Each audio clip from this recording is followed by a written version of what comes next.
지난 2018년부터 북한은 핵실험과 대륙간 탄도미사일 발사를 멈춰왔습니다. 그런데 약 4년 만에 이 두 가지 도발을 다시 할 수도 있다고 밝혔습니다. 이런 발표가 나온 오늘은 조 바이든 행정부가 들어선 지 꼭 1년째 되는 날입니다. 먼저 김혜미 기자입니다. 북한은 19일 김정은 국무위원장이 주도해 노동당 중앙위 정치국 회의를 열었습니다. 이 회의에서 북한은 미국에 대한 비난을 쏟아냈습니다. 우리 국가를 악랄하게 중상모독하면서 무려 20여 차례의 단독 제재 조치를 취하는 망동을 자행하였으며 북한은 싱가포르 북미 정상회담 이후 성의 있는 노력을 했지만 미국이 적대 정책을 계속했다고 주장했습니다. 그러면서 신뢰 구축 조치들을 전면 재고하고 잠정 중지했던 모든 활동을 재가동할 것을 검토하겠다고 했습니다. 북한은 2018년 4월 남북 북미 정상회담을 앞두고 핵실험과 대륙간 탄도미사일 ICBM 시험 발사를 중지하겠다고 밝혔습니다. 같은 해 5월 이 결정에 따라 풍계리 핵실험장을 폭파했습니다.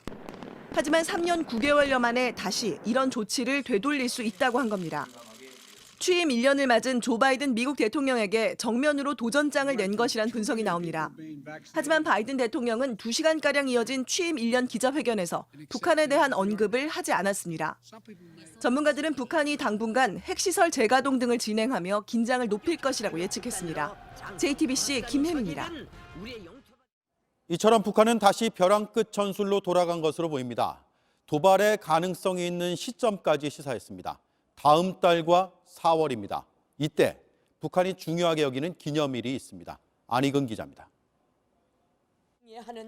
북한은 철저히 미국을 바라보고 시간표를 짠 걸로 보입니다. 유엔 안보리에서는 미국의 요청으로 북한의 미사일 발사에 대해 대응책을 논의할 예정입니다. 북한은 바이든 정부가 대북 정책을 바꾸지 않으면 핵실험과 대륙간 탄도미사일 발사 카드를 꺼낼 태세입니다. 미국의 날로 우심해지고 있는 대조선 적대 행위들을 확고히 제압할 수 있는 보다 강력한 물리적 수단들을 지체 없이 강화할. 북한과 미국 어느 쪽도 타협안을 내지 않으면 한반도 정세는 평창올림픽 이전에 강대강 국면으로 치달을 것으로 보입니다. 북한은 사실상 무력 도발을 검토할 시간표까지 예고했습니다. 다음 달 16일 김정일 국방위원장 80주년 생일과 오는 4월 15일 김일성 주석 110주년 생일을 성대하게 경축하겠다고 했습니다. 이런 계기에 핵실험이나 대륙간 탄도미사일, 잠수함 발사, 탄도미사일 발사 등을 검토하겠다고 시사한 겁니다. 탄두를 늘린 다탄두 대륙간 탄도미사일 등을 발사할 것이란 예측도 나옵니다. 정부는 임기 내내 추진해온 한반도 평화정책이 좌초될까 우려하고 있습니다. 한반도 상황이 안정적으로 관리될 수 있도록 미국 등 관련국들과 긴밀히 협의해 나갈 것입니다. 북한이 군사행동을 시사한 만큼 종전선언 추진 동력도 크게 떨어지게 됐습니다. JTBC 안의근입니다. 광주 붕괴 사고 현장에서 현대산업개발의 과실을 보여주는 정황이 드러났습니다. 무너진 꼭대기층에서 승인도 받지 않고 마음대로 공사 방식을 바꾼 사실이 확인됐습니다. 붕괴 10분 전 39층에서 찍힌 영상을 보면서 설명을 드리죠. 백희영 기자입니다. 붕괴 10분 전쯤 해당 아파트의 39층 옥상에서 찍힌 영상입니다. 갑자기 콘크리트를 지탱해주던 거푸집 중간이 툭 하고 끊어집니다. 이후 콘크리트는 더 빨리 무너집니다. 경찰에 따르면 현대산업개발은 붕괴가 시작된 옥상층에서만 기존 설계와 다른 공법을 사용했습니다. 애초 현대산업개발은 나무로 거푸집과 지지대를 설치한 뒤 콘크리트를 타설하는 재래식 공법으로 공사를 했습니다. 그런데 39층에선 계획과 달리 지지대를 사용하지 않았습니다. 이른바 무지보 공법으로 바닥에 지지대 없이 철근 자재만 사용하는 방식입니다. 재래식 공법에 비해 공정은 간단하지만 콘크리트에 하중이 쏠리면 붕괴 위험이 커집니다. 특히 현장에서 사용한 철근 자재 데크 플레이트는 연결부가 취약해 콘크리트에 물이 새거나 하중이 쏠릴 수 있습니다. 타설하다가 팍 하고 꺼진 데 있잖아요. 그런 꺼진 위치가 이 두 개를 접촉했던 이 지점에서 이제 꺼지는 거예요. 이처럼 공법을 바꾸면 안전사고를 방지하기 위해 지자체 승인을 받아야 합니다. 하지만 광주시는 아무런 변경 신청을 받지 못했다고 밝혔습니다. 현대산업개발은 조사 중인 사안이라 구체적으로 답하기 어렵다고 밝혔습니다. JTBC 백희연입니다. 꼭대기층만 문제가 아니었습니다. 이 현장에서 일해온 노동자는 저희 JTBC에 중요한 증언을 하나 해줬습니다. 한 층의 콘크리트가 충분히 굳기도 전에 그 위층, 또 위층을 서둘러 올렸다고 합니다. 마치 속도전을 벌이듯 아파트가 위태롭게 올라갔다는 얘기입니다. 임지수 기자입니다. 사고 직후 현대산업개발은 콘크리트 양생 작업에 12일에서 18일까지 걸렸다고 해명했습니다. 경찰이 확보한 작업 일지에선 6일에서 10일에 불과했습니다.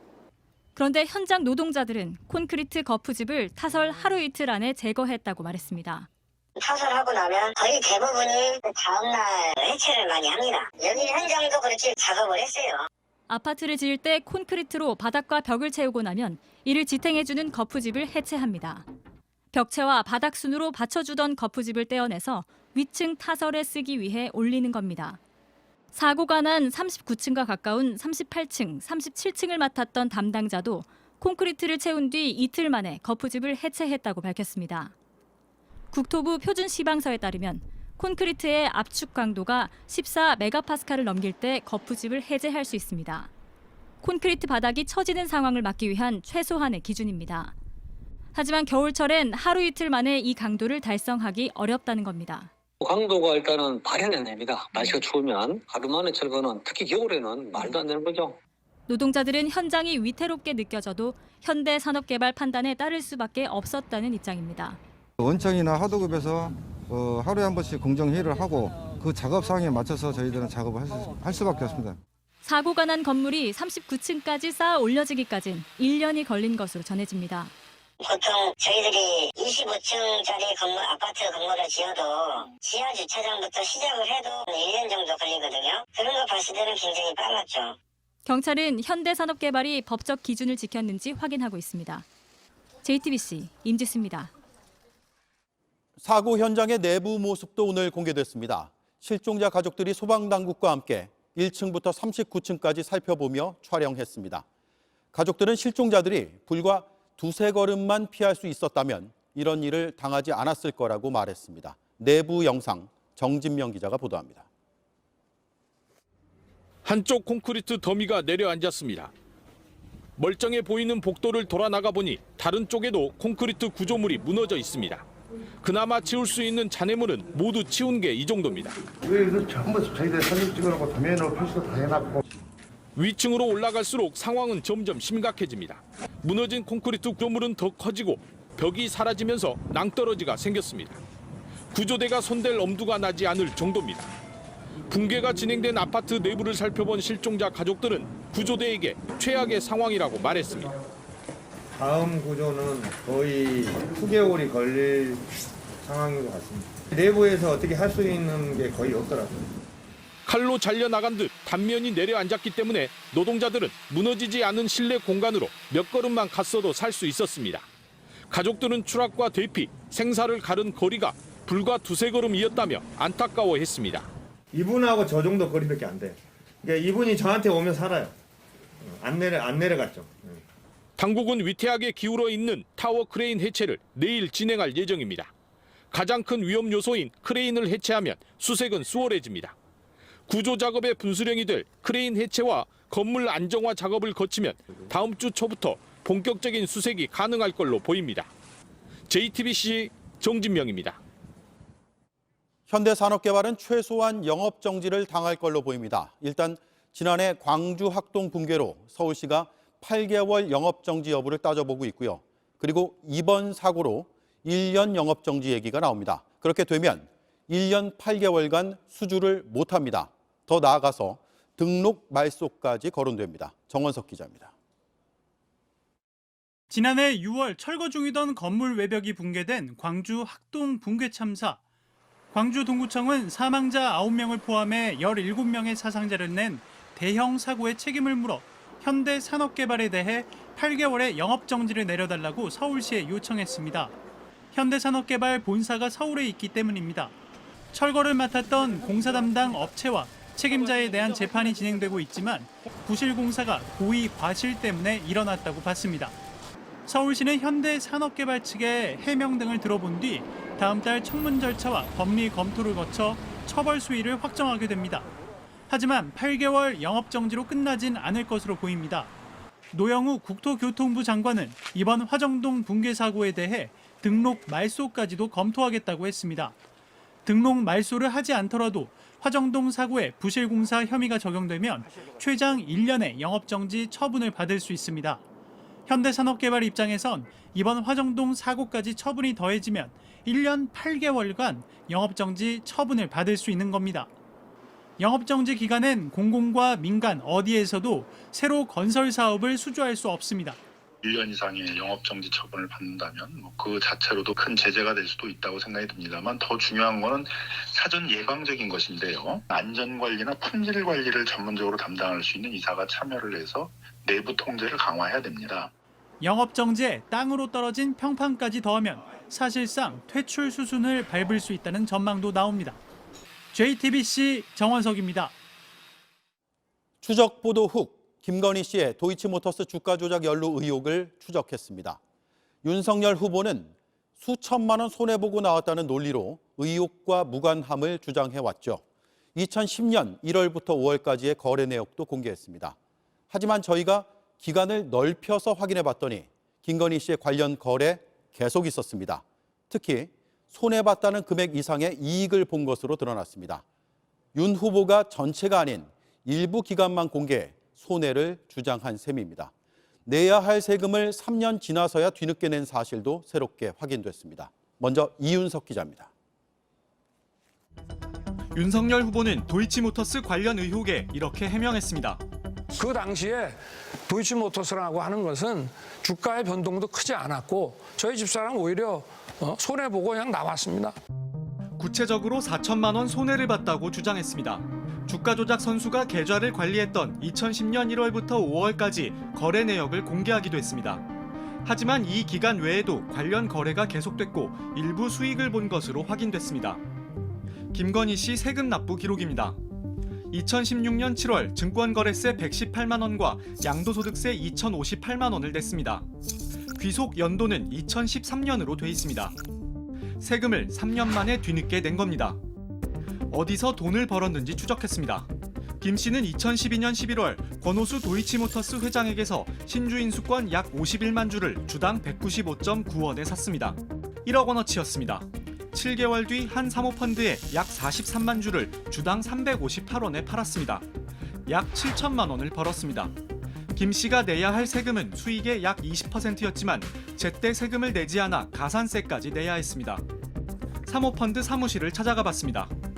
당시 개인정보가 공개되지 않았던 김 씨와의 거래가 어떻게 가능했는지 물었습니다. 저는 김건희 씨가 남자인지 어쨌든 저는 무슨 남자 기억도 안 나고 그냥 그때 우리는 이거를 브로커를 해주시는 분 소개를 증권사가 해줬다니까. 정확히 누군지는 말할 수 없다고 했습니다. 김 씨와 함께 사모펀드의 신주인수권을 대량 매각한 모 기업 대표도 찾아가 봤습니다. 대표님 지금 어디 딴 데 인터뷰를 하거나 그럴 생각 없다고 일단 말씀을 하시더라고요. 대표님이 도이치모터스 주요 주주로도 오래 활동을 하셨었잖아요. 전 그거 저희는 몰라요. 도이치모터스 측도 해명을 거부했습니다. 아는 게 전혀 없고 일단 말씀을 드리는 상황입니다. 김 씨 사무실에도 여러 차례 찾아가 봤지만 도이치모터스 권오수 회장님과 주식 거래 때문에 온 거예요. 직접 해명은 거부했습니다. 윤 후보 측은 선대본부 차원에서 해명을 해왔습니다. 권오수 회장과의 관계에 대해선 확인해드려야 될 일이 아니라고 했습니다. 다만 일부 수익이 있었던 건 인정했습니다. 수익에 대한 세금을 3년 늦게 납부한 것에 대해선 신고 절차가 익숙하지 않아 가산세를 포함해 뒤늦게 납부했다고 했습니다. 이와 별개로 김 씨는 2017년에도 도이치 파이낸셜 장외 주식 매각으로 1,000만 원 넘는 수익을 내고 양도소득세 등 관련 세금을 납부한 것으로 확인됐습니다. JTBC 이윤석입니다. 윤석열 후보가 손해를 봤다고 주장하는 부분 조금 더 따져보겠습니다. 윤 후보 측이 공개한 2010년의 5달치 거래 내역을 분석해봤습니다. 총 67만 주 중에 10만 주는 팔면서 손해를 조금 본 게 맞습니다. 하지만 나머지 57만 주는 어떻게 됐는지 자세한 기록이 공개되지 않고 있습니다. 다시 말해서 전체 거래 내역을 공개하지 않으면 손해봤다는 해명만으로 의혹을 완전히 해소할 수가 없는 겁니다. 이어서 정혜성 기자입니다. 윤석열 후보 측이 공개한 2010년 1월부터 5월까지 도이치모터스 주식 거래 기록입니다. 해당 기간의 거래는 주가 조작 혐의로 이미 구속된 이모 씨가 관리했습니다. 윤석열 후보 주장대로 약 4천만 원 손해가 맞는지 따져봤습니다. 김건희 씨는 2010년 1월부터 5월 사이에 도이치모터스 주식 약 67만 5천 주를 사들였는데 평균 매입 단가는 2,564원이었습니다. 이 가운데 실제로 주식을 판 건 모두 10만 주.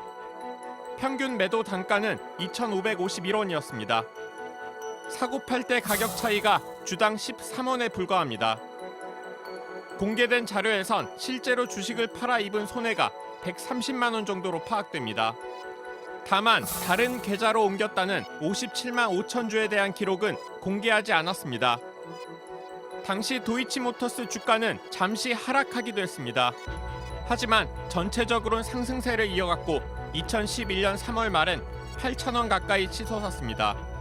전문가들은 내부 정보를 들어가며 본인이 직접 거래했을 가능성도 있기 때문에 전체 거래 내역을 공개해야 의혹을 해소할 수 있다고 지적합니다. 관련 기소 내용을 보면 2011년부터 2012년 사이에 부당이득이 많이 취득했다는 내용인데 전체 내용에 관한 계좌 내역이 있어야 정확한 사실관계를 파악할 수 있을 것으로 보입니다. 윤석열 후보 측은 4천만 원 손실에 대해선 2010년 5월 기준 평가 손익과 실현 손익을 모두 합친 것이라고 했습니다. 해당 기간에 실제로 주식을 팔아서 입은 손해와 만약 나머지 주식까지 판다면 예상되는 손해까지 모두 합친 액수라는 뜻입니다. 평가 가액을 중심으로 얘기하는 건 사실 좀 호도하는 거죠. 실제 손해와 이익을 따질 때는 적합한 개념은 아닌 것 같습니다. 윤석열 후보 측에 나머지 주식에 대한 정확한 매도 기록을 요청했지만 혐의와 관련 없는 개인 거래 내역까지 추가로 공개할 계획은 없다는 답이 돌아왔습니다. JTBC 정혜성입니다. MBC 시사 프로그램 스트레이트가 윤석열 국민의힘 대선 후보의 배우자 김건희 씨의 통화 녹음 파일 후속 보도를 하지 않겠다고 밝혔습니다. 제작진은 오늘 홈페이지를 통해 후속 취재를 했지만 여러 조건을 검토한 결과 23일 예정된 방송을 하지 않기로 했다고 알렸습니다. 이 프로그램은 지난 16일 김 씨가 기자와 나눈 통화 내용 일부를 공개했고 이후 김 씨는 법원에 추가 방송을 막아달라고 신청한 상태였습니다. 불교 조계종이 내일 예정대로 전국 승려대회를 열겠다고 했습니다. 정부의 종교 편향을 비판하는 5천 명의 승려들이 서울 조계사에 모일 거라는데 불교계 안에서도 의견이 엇갈립니다. 이선화 기자입니다. 국정감사에서 나온 이 말이 시작이었습니다. 아니 3.5km 밖에서 매표소에서 표 끊고 통행세 내고 들어가요. 그 절에 안 들어가더라도 내야 돼요. 봉이 김선달도 아니고요. 불교를 폄훼했다는 항의에 정청래 의원을 비롯한 민주당이 거듭 사과했고 조계사를 찾아 108배도 올렸지만 조계종은 정 의원을 내보내라고 맞섰습니다. 하지만 정 의원이 이재명 후보의 핵심 관계자가 탈당을 권유했지만 그럴 뜻이 없다고 공개하면서 당내 갈등만 불거졌습니다. 조계종은 지난해 말 정부의 캐럴 캠페인도 문제라고 했습니다. 어디 다른 특정 종교 선교례사는 맞지 않거든요. 관에서 하실 일 아니고. 그러나 승려 대회를 두고 불교계도 갈라졌습니다. 조계종은 집회가 아닌 종교 행사여서 방역 수칙에 어긋나지 않는다고 주장하지만 수천 명이 모이는 것에 우려부터 나옵니다. 코로나 시국에 국민을 불안하게 하는 승려대회를 취소하라! 취소하라! 취소하라! 취소하라! 문화재 관람료 징수를 비판했다고 모일 일인가 자성의 목소리도 있습니다. 찾아가는 사람들은 반갑게 맞이하고 자기 교의를 전파하는 것이 포교가 됩니다. 돈 몇 푼 때문에 서로 얼굴 붉히고 싸우고 불교에 대해서 우호적인 감정을 갖겠어요. 불교 시민단체인 정의평화불교연대는 오늘 10명 중 3명만이 승려대회에 찬성한다는 설문 결과를 내놓았습니다. 승려대회에 반대하는 일부 단체도 내일 조계사 인근에 모입니다. 갈라진 불심 속에 조계종은 또 다음 달 말 불자들까지 모이는 범불교도 대회도 예고했습니다. 이명박 정부 시절인 2008년 이후 13년 만입니다. JTBC 이선아입니다. 야권에선 중앙선거관리위원회의 중립성과 공정성을 문제 삼고 있습니다. 지난 대선 때 문재인 대통령 후보 캠프 특보를 지낸 조혜주 상임위원의 임기가 연장됐고 야당 몫의 선관위원을 뽑지 못하고 있기 때문입니다. 최승기 기자입니다. 국민의힘이 조혜주 선관위 상임위원회 임기 연장을 강하게 비판했습니다. 개인의 출세와 영달, 그것과 헌법기관인 선관위의 공정성을 맞바꿔 먹은, 엿바꿔 먹은 아주 악질적인 인사입니다. 지난 대선 때 문재인 대통령 후보 캠프 특보를 지낸 조 상임위원은 오는 24일 3년 임기가 만료됩니다. 헌법이 규정한 선관위원 임기는 6년. 하지만 선관위원 중 상임위원은 1명인데 기존 상임위원들은 임기 3년이 끝나면 일반 위원으로 임기를 연장하지 않고 퇴임했습니다. 문 대통령은 선관위 조직의 안정성과 선거가 임박한 상황 등을 고려해 사의를 반려한 것으로 알려졌습니다. 국민의힘은 조 상임위원이 선관위직을 이어갈 경우 대선과 지방선거를 앞두고 법령 해석 등 여권에 유리한 선거 관리를 할 것이라고 주장합니다. 조 상임위원은 선관위원직을 계속할 것인지 묻자 문자 메시지를 통해 예라고 답했습니다. 국민의힘은 야당 추천 몫에 1명을 뽑는 것도 민주당이 맡고 있다고 주장했습니다. 선관위원 9명 중에 3명은 대통령이 임명하고 3명은 김명수 대법원장이 지명합니다. 그리고 1명만 야당 추천 몫인데 이 자리가 공석인 상태입니다. 선거 진행을 감독하는 심판에 여당 성향으로 가득 채워놓고서 야당 추천 인사는 여당 허가받기 전에는 선관위에 들어가지 못한다고 하면서 원천 배제시키는 이런 못된 짓을 하는 작태, 이거 부정선거를 위한 테러 아니겠습니까? JTBC 최승기입니다. 국내 코로나19 신규 확진자가 오늘은 6,000명대입니다. 정부는 7,000명이 넘으면 오미크론에 맞는 대응 체계로 바꾸겠다고 했는데 저희 취재 결과 당장 손 쓸 수 있는 게 거의 없는 걸로 확인됐습니다. 동네 병원들의 참여로 바꾸겠다는 게 핵심이지만 아직 이렇다 할 지침도 없습니다. 윤영탁 기자가 취재했습니다. 서울 구로구의 한 가정의학과 의원입니다. 당장 오늘 밤부터 재택치료 환자가 배정됩니다. 하지만 한밤중엔 누가 환자를 돌볼지 정해지지 않았습니다. 방역당국은 의사가 병원에서 24시간 환자 전화를 받아야 한다는 입장입니다. 하지만 이 병원의 의사는 원장 1명이 전부입니다. 이 사람이 나빠질 거를 제가 미리 빨리 캐치하는 건데 그거를 받는 위치가 꼭 병원이어야 될 것 같진 않아요. 진짜 못한다는 말도 많았어요. 어떻게 상주하면서 24시간 대기하겠어요? 그나마 의사가 많은 서울은 사정이 났습니다. 밤 10시 이후에는 동네 병원 의사들이 돌아가며 당번을 서는 재택치료 지원센터를 시범 운영합니다. 다른 지역은 지금부터 시스템을 만들어야 합니다. 방역당국은 신속 항원 검사도 동네 병원에 맡긴다는 계획인데 현장엔 아직도 전달된 지침이 없습니다. 실제 실행에 옮겨지고 지자체까지 협의까지 돼서 하려고 그러면은 또 한두 달의 시간이 훅 가버리니 이것은 바람직하지 않다 하는 얘기죠. 오늘 신규 확진자는 6,600명. 정부가 방역체계를 바꾸겠다고 내세운 기준에서 단 400명이 모자랍니다. 저희가 7,000명이 한 번 나오게 되면 바로 지금 시행할 계획으로 있습니다. 다급해진 정부는 일단 기준을 하루가 아닌 주간 평균으로 바꿨습니다. 결국 시행을 미루겠다는 뜻입니다. 오미크론 대비 방역체제 개편안은 내일 발표하기로 했는데 이 역시 현장에 적용하기엔 몇 주의 시간이 필요합니다. 결국 이대로 확진자가 급격히 늘어나면 혼란을 피하긴 어려워 보입니다. JTBC 윤영탁입니다. 먹는 코로나 치료제가 들어온 지는 일주일 됐지만 아직 많이 쓰이질 않고 있습니다. 하루에 1,000명도 처방할 수 있다는 계산이었는데 실제로는 한참 못 미치는 건데요. 이건 왜 그런지 박민규 기자가 보도합니다. 석 달째 재택치료센터를 운영 중인 병원을 찾았습니다. 환자 200명 정도를 관리하는데 지난주부터 먹는 약 팍스로비드 처방도 시작했습니다. 상태를 좀 확인하려고 전화 드린 거거든요. 그런데 지금까지 딱 한 건 처방했습니다. 게임 체인저가 될 수 있고 많이 처방할 수 있다고 좀 생각을 했고 원하는 분들도 많이 계셨습니다. 약이 많이 남아있는데도 우리가 처방을 못하고 있는 그런 실정입니다. 가장 큰 걸림돌은 65세 이상이라는 나이 제한입니다. 일단 나이예요. 사실 요즘 발생하는 연령대를 보면은 10세 미만도 꽤 되고 50대까지 다양하게 나타납니다. 실제 60대 이상 신규 확진자 비율은 4주 만에 25%에서 10% 아래로 떨어졌습니다. 이미 먹고 있는 약 때문에 처방을 못 받는 경우도 많습니다. 약을 드시고 싶어 하셨는데 나이는 해당이 되셨는데 이제 고지혈증 약을 드시는 분이었거든요. 근데 고지혈증 약을 드시는 분은 병용 금기약이 이제 포함되는 것들이 있어서 팍스로비드는 같이 먹으면 안 되는 약이 20가지가 넘습니다. 일부 진통제나 협심증, 부정맥, 통풍약 등인데 특히 처방전 없이 약국에서 사는 약도 있습니다.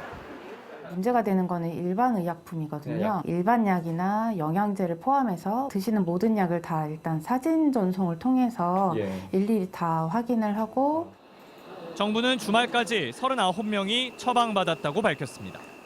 추가 집계는 아직 공개되지 않았지만 의료 현장에서는 투약 연령을 서둘러 낮춰야 한다는 목소리가 나옵니다. 정부는 이런 의견을 충분히 듣고 있다며 조만간 개선안을 내놓겠다고 했습니다. JTBC 박민규입니다. 서울의 한 쓰레기 더미 상태인 집에서 두 아이가 방치된 채 발견됐습니다. 한 아이는 코로나19에 걸려 있었고 경찰은 함께 살던 어머니를 아동학대 혐의로 수사하고 있습니다. 이가람 기자입니다. 부엌 싱크대에 쓰레기가 어지러이 놓여 있습니다. 한동안 요리를 하지 않은 듯 가스레인지 위에는 빈 상자가, 옆으로는 신발과 옷가지가 널브러져 있습니다. 화장실도 여기저기 곰팡이가 피었습니다. 집안의 다른 곳도 여기저기 쓰레기가 쌓여 있었던 것으로 파악됐습니다. 가끔 문 열려서 이렇게 보면은 너무 지저분하고 이렇게 발 디딜 틈이 없더라고요. 지난 18일 저녁 구청의 아동학대 전담 공무원은 초등학생 형제가 열악한 환경에 방치돼 있다며 경찰에 신고했습니다. 정돈을 안 하는 그런 상황인 거죠. 날파리들이 날아다니고. 문을 열고 들어갔을 때는 어머니인 40대 A씨도 형제와 함께 있었습니다. 서울 용산경찰서는 아동학대 혐의로 A씨를 현장에서 체포했습니다. 두 아이는 바로 아동보호센터로 보내졌는데 그 과정에서 한 명은 코로나19 확진 판정을 받았습니다. 구조되지 않았다면 감염된 사실도 몰랐을 뻔한 겁니다. 앞서도 이 집에서 아동학대가 벌어지고 있다며 신고가 들어왔습니다. 경찰은 아이의 확진 소식이 전해진 뒤에 A씨를 집으로 보내 격리시킨 상태입니다. 격리가 끝나는 대로 A씨를 상대로 정확한 사건 경위를 조사할 예정입니다. JTBC 이가람입니다. 열흘 전 20대 남성이 7층 높이 빌라에서 떨어져서 크게 다쳤습니다. 경찰 조사 결과 부동산 분양 합숙소에 감금돼서 온갖 가혹 행위를 당하다가 탈출하려던 걸로 드러났습니다. 무슨 일이 있었던 건지 조혜연 기자입니다. 지난 9일 서울 강서구의 한 빌라 앞입니다. 바닥에 쓰러진 남성 옆으로 반바지 차림의 또 다른 남성이 다가갑니다. 하지만 도와주지 않고 주머니에 손을 넣은 채 바라보다가 몸 위를 넘어갑니다. 여기서 치고 들려가지고 애들이 쓰러져 있으면은 신고를 해야지. 그래가요. 같이. 다친 남성은 21살 김모 씨로 빌라 7층에 있던 부동산 분양 합숙소에서 탈출하려다 떨어진 것으로 조사됐습니다. 김 씨는 소셜미디어에서 가출한 사람에게 숙식을 제공한다는 글을 보고 지난해 9월 이곳을 찾았습니다. 하지만 2주 만에 도망을 쳤고 이번 달 초에 일행에게 붙잡혔습니다. 곧 다시 도망쳤지만 얼마 안 가 다시 끌려갔습니다. 이때부터 팀장 박모 씨를 비롯한 합숙소 직원들은 김 씨를 테이프로 묶고 목검으로 때리거나 삭발을 시키는 등 가혹 행위를 한 것으로 조사됐습니다. 영화 오랫동안 이랬던 날씨인데 1분간 물을 뿌리고 찬물을 뿌리고 한 10분 동안 같이 하고 이런 식으로 여러 번 반복해서 합숙소에서는 분양 홍보를 하고 계약이 성사되면 수수료를 받아온 것으로 파악됐습니다. 팀장 박 씨는 김 씨가 일을 잘해서 계속 붙잡아왔다고 진술한 것으로 알려졌습니다. 8명 중에 1명을 빼고는 팀장인 박 씨 부부를 비롯해 모두 20대였고 가출한 10대도 있었습니다. 폐쇄적으로 생활했기 때문에 보통 막 새벽 내내 몰려다니고 새벽에 많이 움직이고요. 박 씨 등 4명을 구속한 경찰은 박 씨의 부인을 비롯해 나머지 3명도 특수 중감금치상 등의 혐의로 어제 구속영장을 신청했습니다. JTBC 조혜연입니다. 가뜩이나 물가가 뛰는데 배달비가 많게는 10,000원을 넘으면서 배보다 배꼽이 더 크다는 소비자들 불만이 커지고 있습니다. 배달비를 아끼려고 아파트 주민들끼리 한 번 배달시킬 때 같이 시키자는 얘기도 나오는데 왜 이렇게 배달비가 올랐는지 오원석 기자가 취재했습니다.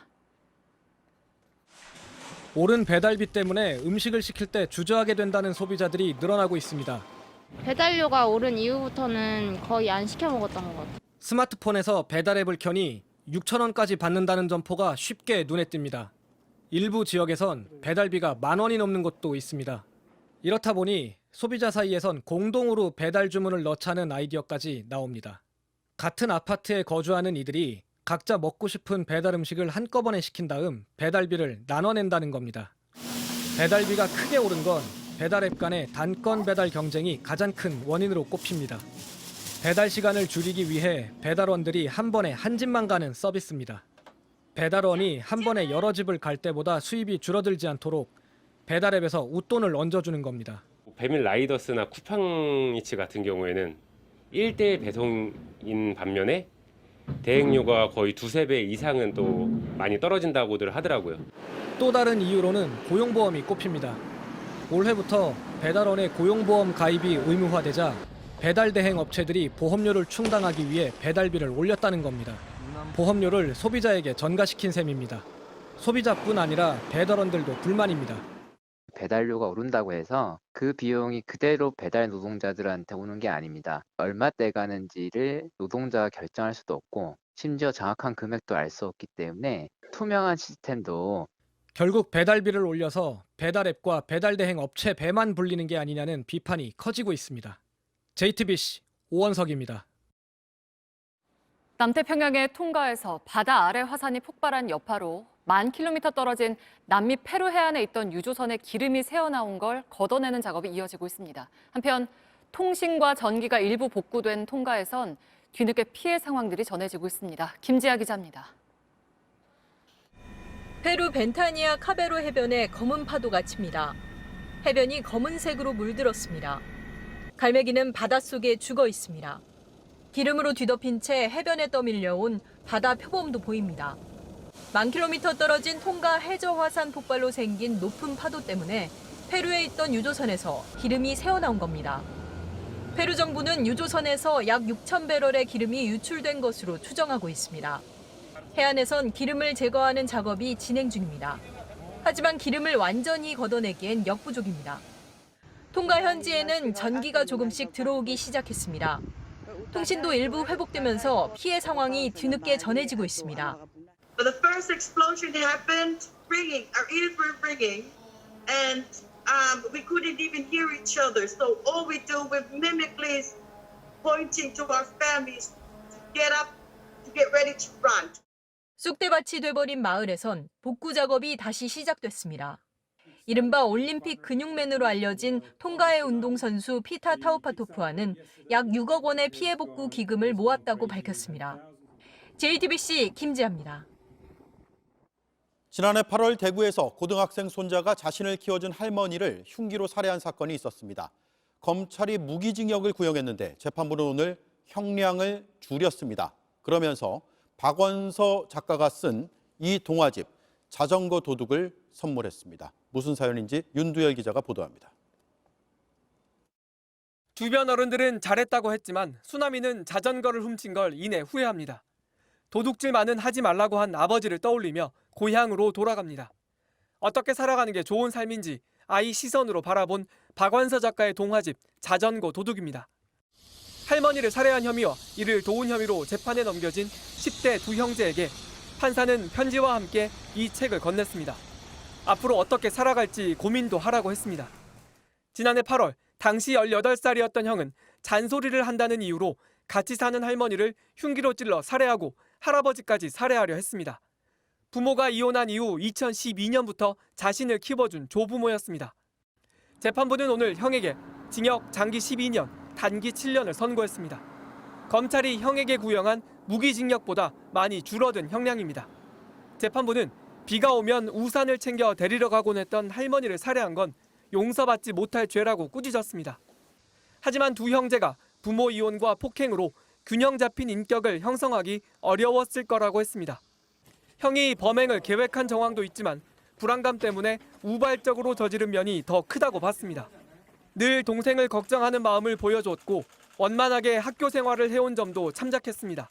피고인들의 타고난 반사회적 성향이나 악성 때문에 이루어진 것이 아니고 교화 개선의 여지가 있다고 판단하여 오늘 재판을 본 시민단체는 장애인, 노인, 청소년이 함께 사는 수급자 가구였다며 이처럼 위기에 노출된 가구에 대한 지원책을 마련하라고 촉구했습니다. JTBC 윤두열입니다.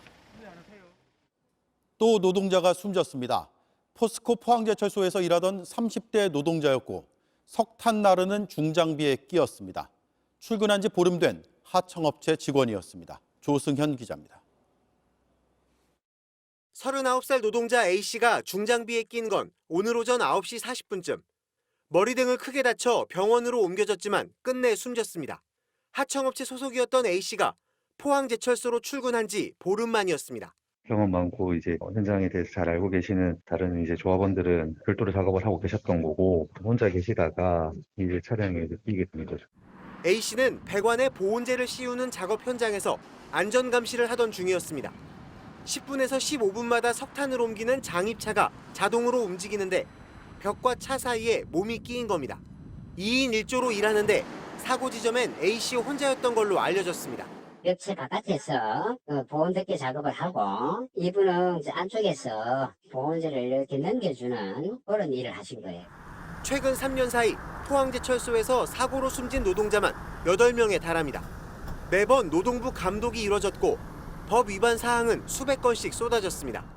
지난해 2월 최정우 포스코 회장은 안전 경영을 실천하겠다며 대국민 사과까지 했습니다. 하지만 노동자 죽음을 이번에도 막지 못한 겁니다. 포스코는 오늘 사과문을 내고 원인 파악과 사고 수습에 최선을 다하겠다고 밝혔습니다. 고용노동부와 경찰은 포스코와 하청업체 상대로 안전규정을 제대로 지켰는지 조사하고 있습니다. JTBC 조승현입니다.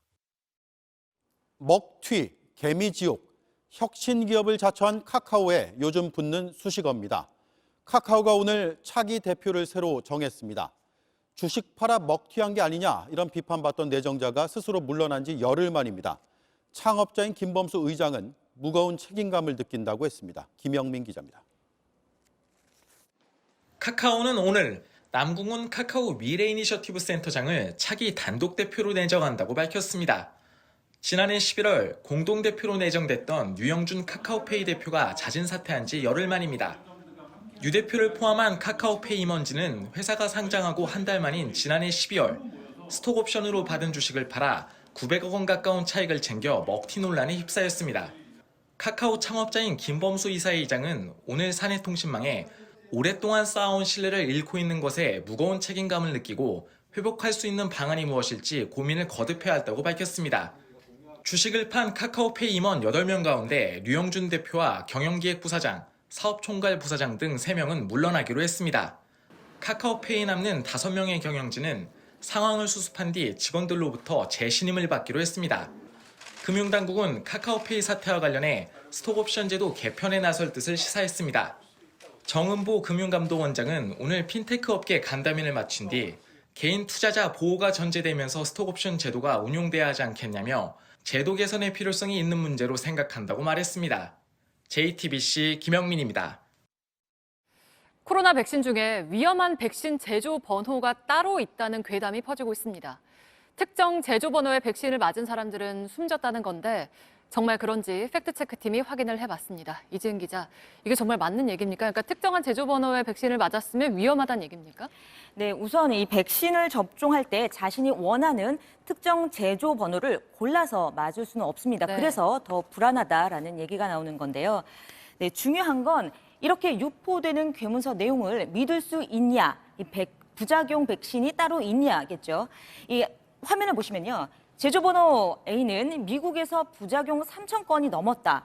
또 이 B는 다수가 사망했다고 나오고요. C는 가장 치명적이다. 이런 식인데 위험하다고 단정할 수 있는 근거는 못 됩니다. 일단 제조번호별로 위험성을 따지는 공식 통계는 한국이든 미국이든 없습니다. 네, 그러니까 공식 통계가 없다는 건 과학적인 근거도 없다는 얘기입니까? 네, 이 괴문서에는 특정 이 제조 번호에서 신고된 이상 반응의 건수가 있습니다. 그런데 이 제조 번호의 백신을 몇 명이나 맞았는지 안 나와 있죠. 해당 백신이 더 위험하고 덜 위험하다. 그러니까 즉 확률적인 위험도나 이상 반응에 대한 발생률을 알 수 없다는 겁니다. 이 숫자 어디서 나왔나 역추적을 해보니 출처는 미국 정부 사이트인 베얼스였습니다. 공신력이 있는 데입니까? 네, 미국 전역에서 백신에 대해서 이상 반응이 있으면 신고를 하는 시스템입니다. 의료진뿐 아니라 접종자 본인과 가족 등 누구나 접종 후에 어떤 증상이 있었는지를 올릴 수 있습니다. 그래서 이런 설명이 강조돼 있습니다. 여기 보고서만으로는 백신이 이상 반응을 일으켰다는 건지는 판단 못한다. 무엇보다 확률 계산이 불가능한 배열스 데이터는 단독으로 쓰면 안 된다. 이렇게 알려져 있습니다. 네, 그러면 이런 괴 문서는 대체 어디서 온 건가요? 네, 최초 유포자까지 찾지는 못했지만 이런 문서들은 이 백신 접종을 반대하는 사이트 링크로 연결이 돼 있었습니다. 정리하면 제조 번호만으로 특정 백신이 위험한지를 확인할 수 있는 자료는 없었습니다. 일단 우리 질병청은 이 백신의 이상 반응 신고가 들어오면은 제조 번호도 추적하는데 현재까지는 위험성이 확인된 적은 없다고 했습니다. 네, 잘 들었습니다. 팩트체크 이지은 기자였습니다. 유명 온라인 게임 안에서 불법 도박장을 운영한 일당이 재판에 넘겨졌습니다. 이들은 도박 자금으로 오고 간 게임 머니를 현금으로 바꿔주고 100억 원에 가까운 수수료를 챙겼습니다. 그리고 이 돈을 해외 거래소에서 가상화폐로 바꿔서 범죄 수익을 감췄습니다. 박사라 기자입니다. 리니지 게임 속에서 개설된 투견장에 수백 명의 사용자들이 몰려 있습니다. 투견으로 보이는 캐릭터는 리니지에서 존재하는 게임 속 몬스터입니다. 유저들은 어느 쪽 몬스터가 이길지 게임 머니를 사용해 베팅하고 경기 결과에 따라 건 돈의 몇 배에 달하는 배당금을 받았습니다. 얼핏 보면 게임의 일부처럼 보이지만 실제로는 불법 도박입니다. 서울중앙지검은 게임 내에서 불법 도박장을 열고 이렇게 오고 간 게임머니 약 650억 원을 현금으로 바꿔준 일당 13명을 재판에 넘겼습니다. 이들은 환전 수수료로 챙긴 범죄 수익 약 97억 원을 해외 가상화폐 거래소로 보내 숨겼습니다. 이용자에겐 주민등록번호와 연락처 등 개인정보를 받고 자신들은 대포폰으로만 문의를 받아 수사망을 피했습니다. 검찰은 국내와 해외 가상화폐 거래소, 은행 계좌 등을 추적해 이들을 붙잡았습니다. 범행을 주도한 4명이 구속됐고 계좌나 휴대폰을 제공해주는 등 범행을 도운 9명은 불구속 상태로 재판에 넘겼습니다. 검찰은 범죄 수익금 중 약 10억 원을 환수 조치하고 나머지 87억 원가량도 추적 중입니다. JTBC 박사라입니다. 52년 전 전태일 열사는 노동자가 인간답게 사는 세상을 만들어달라면서 자신의 몸을 불태웠습니다. 그 부탁을 지켜낸 사람들은 이름 대신 시다, 공순이로 불리던 여성 노동자들이었습니다. 그동안 알려지지 않은 이들의 이야기를 홍지용 기자가 전해드립니다. 아버지가 여자는 공부를 하면 안 된다는 거야. 1973년 13살 임미경 씨는 그렇게 중학생 대신 평화시장 시다가 됐습니다. 한 줌의 빚도 허락하지 않던 공장 다락에서 소녀들은 하루 16시간 일만 했습니다. 무릎이 쑥 나와가지고 옷을 5분도 안 돼서 이게 막 이렇게 부풀러 있는 거야. 1970년 전태일 열사가 세상을 떠난 뒤 청계 피복 노동조합이 생겼고 3년 뒤 노동교실이 생겼습니다. 공짜로 공부할 수 있다는 소리에 문을 두드렸습니다. 나는 늘 7번 시다 아니면 1번 오야 미싱사 뭐 이렇게 불렀지 신순애라는 이름을 그때 처음으로 쓴 거예요. 근로기준법이라는 것도 알게 되고 그러면서 점점 내 자아를 찾아갈 수 있었던. 근무 시간 단축을 이뤄냈고 노동자 10명 이상이면 퇴직금을 받을 수 있게 제도도 바꿨습니다. 1977년 전태일 열사의 어머니 이소선 여사가 구속되고 노동교실이 폐쇄될 위기에 처하자 온몸으로 막아냈습니다. 노동교실 사수 투쟁 사건입니다. 어머니를 석방하라, 노동교실을 돌려달라. 제2의 전태일은 내가 여자지만 내가 되겠다. 결국 구속되고 그 뒤에도 모진 고초를 겪어야 했지만 후회한 적은 없습니다. 50년이 지나서야 세상에 나온 자신들의 투쟁 일기가 지금의 노동자에게도 힘이 되길 바랄 뿐입니다. 여지껏 살아줘서 고맙다 이렇게 말하고 싶어요. 살아오면서 애썼다. JTBC 홍지용입니다. 오죽하면 그때.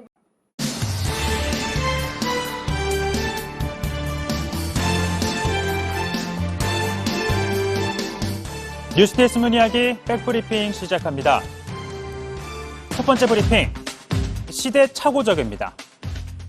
지난해 한국방송공사 KBS 국정감사에서 나온 지적 하나가 있었죠.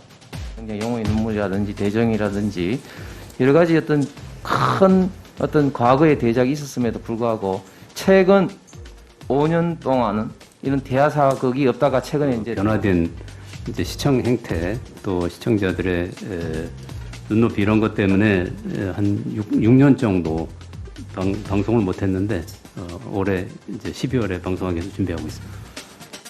그 사극이 바로 태종 이방원인데요. 이 드라마가 동물 학대 논란에 휩싸였습니다. 동물보호단체가 공개한 드라마 촬영 영상입니다. 배역 배우가 말을 타고 달려오더니 갑자기 고꾸라집니다. 이게 어떻게 된 상황이냐면 이 말의 다리엔 줄이 이렇게 묶여 있습니다. 또 반대편 나무에 감은 줄을 사람들이 잡고 있는데요. 이 말이 달리다가 그 줄 길이가 닿으면 말은 그대로 넘어질 수밖에 없는 겁니다. 이 잡고 있던 사람들도 휘청거릴 정도로 이 충격이 강한데요. 이 말은 거의 180도 뒤집혀 곤두박질 칩니다. 이 스턴트맨도 바닥에 떨어지고 이 말은 고통스러워 보입니다.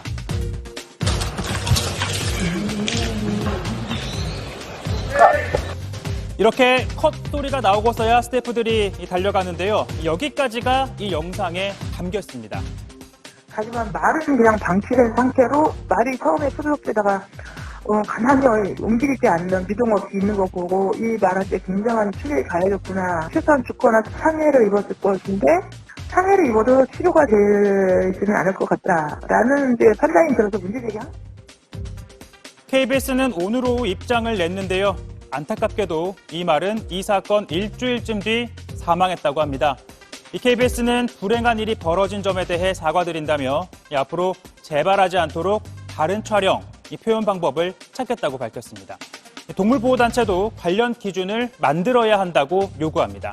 동물이 상해를 입을 수 있는 장면에 대해서는 컴퓨터 그래픽이라든가 동물이 조금 좀 위협이 되는 그런 씬에 대해서는 기준이 좀 그 가이드라인이 방송사마다 있어야 되고.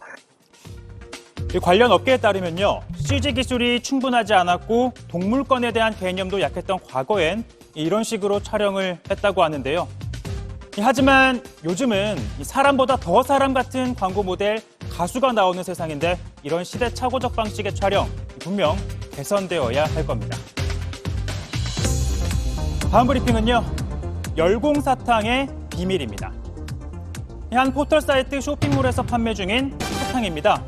한 박스에 20개가 들었다고 하니 한 개당 거의 10,000원인 셈인데요. 후기나 광고를 보니 피로회복에 좋다. 한 알만 먹어도 활력이 충전된다고 합니다. 특히나 수험생들의 학습 에너지를 높여준다며 열공사탕이란 이름도 붙여서 팝니다. 값어치를 하는 걸까요? 품절인데도 찾는 사람이 많은지 예약을 하면 수입하는 대로 바로 연락 준다고 합니다. 그런데 이 품절이라던 사탕, 이렇게 잔뜩 쌓여 있습니다. 봉지에 든 걸 바닥에 쏟아붓기도 하고요. 이 부산 세관이 입수한 불법 수입 식품인데요. 그러니까 앞서 보여드렸던 값비싸게 팔린 사탕, 바로 불법 식품이라는 겁니다. 이 성분을 분석해보니 이 발기부전 치료제의 주 성분과 화학 구조는 비슷하지만 이 식품 원료로는 사용할 수 없는 성분이 포함되어 있었는데요. 이 식약처도 이를 부정물질로 관리하고 있는 건데 이 심근경색이나 고혈압, 두통 등 심각한 부작용을 유발할 수 있다고 합니다. 이제 성인용품 세면시도 판매가 되다 보니까 당연히 이제 발기부전 그런 용도로 판매가 됐고 식약처에서 위식품으로 이제 등록이 돼 있다 보니까 새로운 제품을 한번 만들어 보자고 해서 포장 색상 디자인을 바꿔서 말레이시아에 있는 해모킴 및 제조업체에 의뢰를 해서 수입을 한 겁니다. 그렇다면 이 많은 사탕들 어떻게 세관을 통과할 수 있었던 걸까요? 식약처에 수입식품에 대한 신고를 하게 돼 있는데 신고할 때는 그 성분을 정확하게 신고를 하게 되어 있습니다. 근데 이 사람들은 사용하고 이제 데메틸타라칠 성분을 신고를 누락을 한 거죠. 쉽게 말해 서류를 조작했다는 겁니다. 이들 일당은 지난해 말 기소돼 현재 1심 재판을 받고 있는데요. 사탕 약 17만 개를 들여와 판 것으로 조사가 됐는데 혹시나 이거 구입하신 분 계시다면 드시지 말고 바로 폐기하셨으면 합니다. 오늘 백브리핑은 여기까지입니다.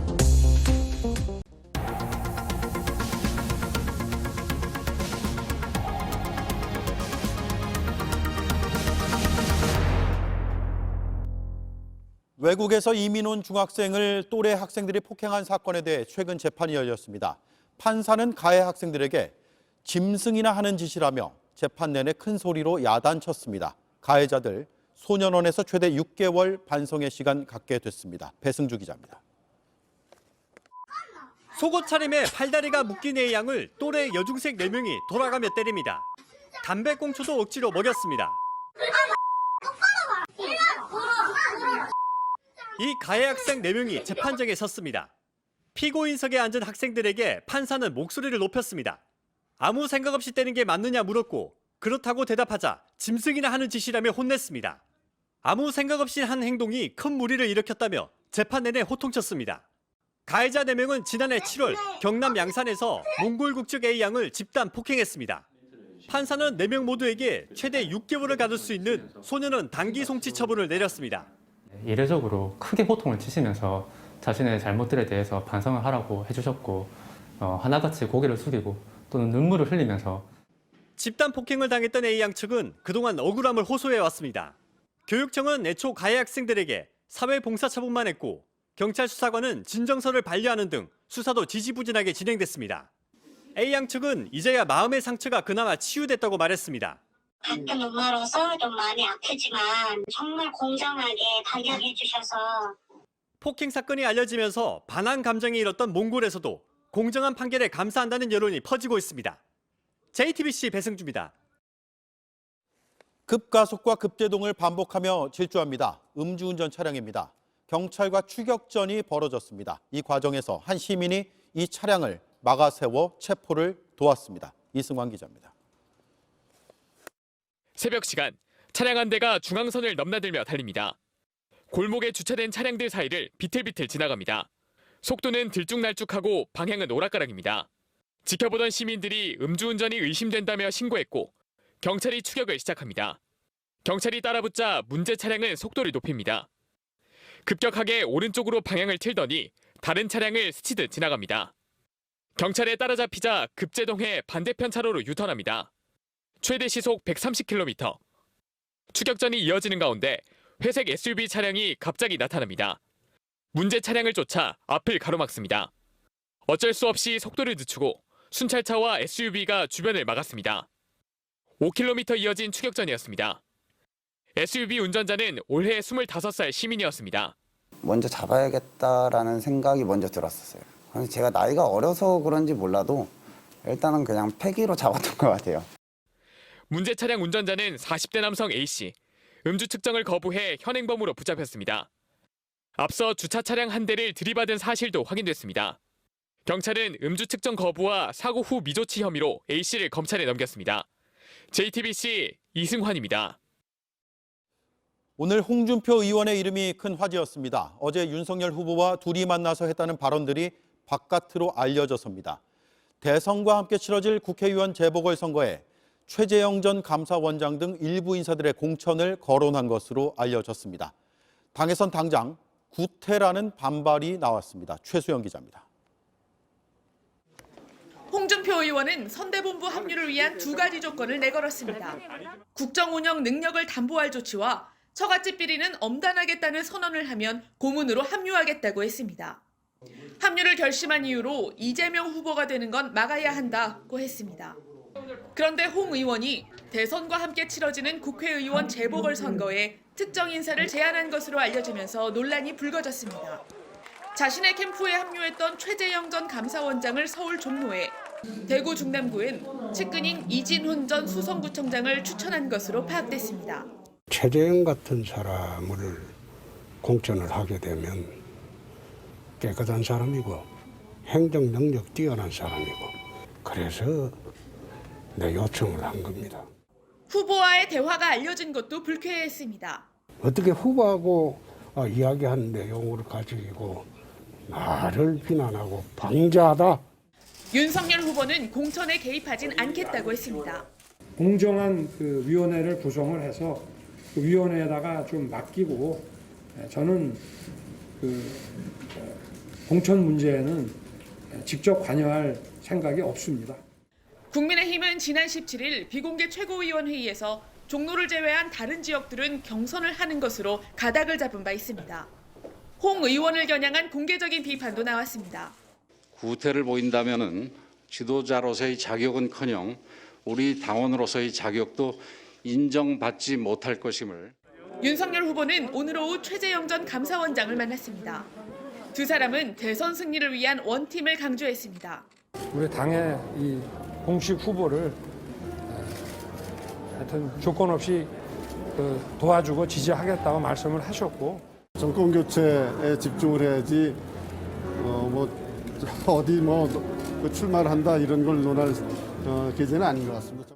홍 의원은 선대위 고문은 없던 일로라고 쓴 지지자의 게시물에 그렇게 되어간다고 답글을 달았습니다. JTBC 최수연입니다.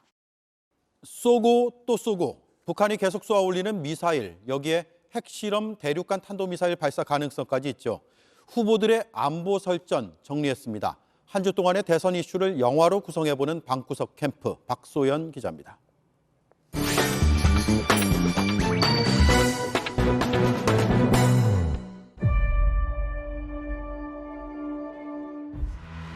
아직까지 멀기만 한 대선 고지 여전히 안개 속입니다. 붙어 있는 거 아닌가요? 이런 와중에 북한이 올해 들어서만 4번째 미사일을 발사했습니다. 한반도 긴장 수위를 끌어올리고 있는 겁니다. 그러자 국민의힘 윤석열 후보 대북 강경 기조를 앞세우고 나섰습니다. 킬체인이라고 하는 이 선제 타격 밖에는 막을 수 있는 방법이 지금 없고요. 반면 민주당 이재명 후보는 평화가 곧 경제라며 윤 후보를 비판했습니다. 안보 포퓰리즘은 참으로 비난받아 마땅하고 경계해야 될 일이다. 종전선언에 대한 입장도 후보별로 필요하다, 시기상조다, 엇갈리고 비핵화 프로세스에 들어가서 그 과정 중에 종전선언이 포함되는 것이 그것이 맞는 방법이다. 비핵화를 이끌어낼 해법도 다양합니다. 북한의 체제 위협에 대한 우려를 불식시키는 것이고, 북한의 잇따른 도발이 대선의 북풍으로 작용할까 우려 섞인 시선도 있는 가운데 후보들도 정책의 선명성을 더해가고 있는 겁니다. 애국거지를 놓고 벌이는 마지막 전투가 될 기야. 그런데 난데없는 녹음 파일 폭로전이 정치권을 덮쳤습니다. 윤 후보의 배우자 김건희 씨의 통화 녹취록이 공개되자 민주당은 공세를 펼쳤고, 최순실의 아류를 보는 느낌이었어요.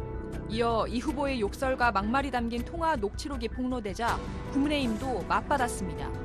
패륜이 드러나는 사람이 대통령이 돼서 되겠느냐. 녹취록 폭로전으로 또다시 비호감 대선으로 치닫고 있는 겁니다. 다 똑같이 전쟁을 겪고 있어. 다 같이 지옥을 겪고 있다고. 네가 진짜 지옥을 알아. 앞으로 남은 시간은 한 달여. 대선 고지를 차지할 후보가 누가 될 것인지 이번 주 국민체전단은 여야 후보들의 대북 정책을 점검합니다.